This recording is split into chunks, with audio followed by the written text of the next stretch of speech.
Good morning, it's Mr. William, West Virginia. It is May the 9th. I believe it's a Thursday, and it's been kind of hard keeping track of time. Um, this is going to be just a really quick video. I'm doing this video in my son's room. This was the first place I ever did a video, and the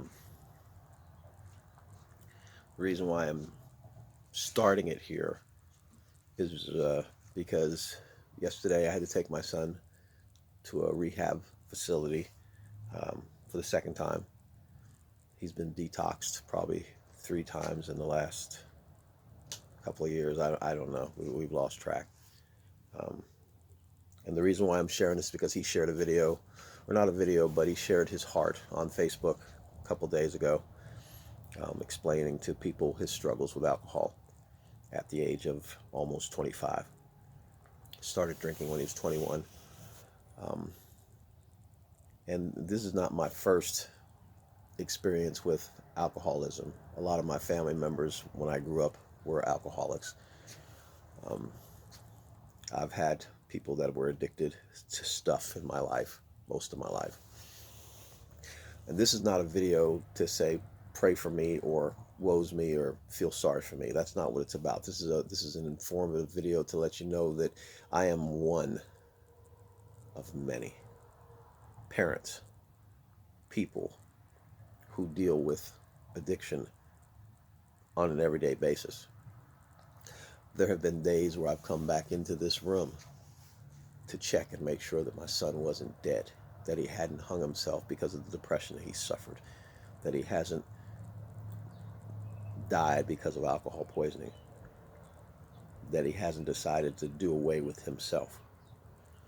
Yesterday, I took my son to a rehab, and for the first time, I think he really wants to live. For the first time, he really wants to beat this thing, and he wanted to go. It wasn't anyone else telling him he needed to go. It wasn't me forcing him to go. He wanted to go. And in the midst of that, a very good friend passed away yesterday morning. I mean, one of my very best male friends. And I just want to share with you all that sometimes life gets hard. Things happen that we don't understand. Things happen that completely sucker punch us. And in the midst of it, we've got to make decisions, and we've got to have relationships with people around us, and we've got to make sense of life. What I want to tell most of you, and tell all of you that are listening and that may pass this on to other people, is that you may wonder why, or you may wonder where God is through all of this. And I was just watching a movie yesterday that I thought at first, when I started watching it, it was lousy. The acting was horrible, but the message, when I watched the whole movie, made so much sense.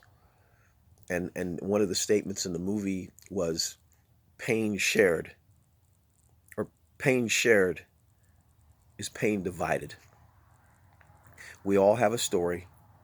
We all have stuff that's going on in our lives. And what the enemy would love for you to believe is that you should just shut up and not share that, because it's embarrassing, because it'll make you look bad, or because of your pride. You just don't want to tell people that you're hurting. But pain shared is pain divided, and it lessens the pain. So I'm sharing this to let you know that I'm not in pain. I mean, I'm not confused. I'm not mad at God. I'm not mad at my son. I'm not mad at the world. I'm not mad at anybody except for the devil, because he comes to steal, to kill, and destroy. But Jesus came that we might have life, and that we might have it more abundantly. He said, in this lifetime, we will have tribulation, but be of good cheer, because he has overcome the world. I took my son to rehab yesterday.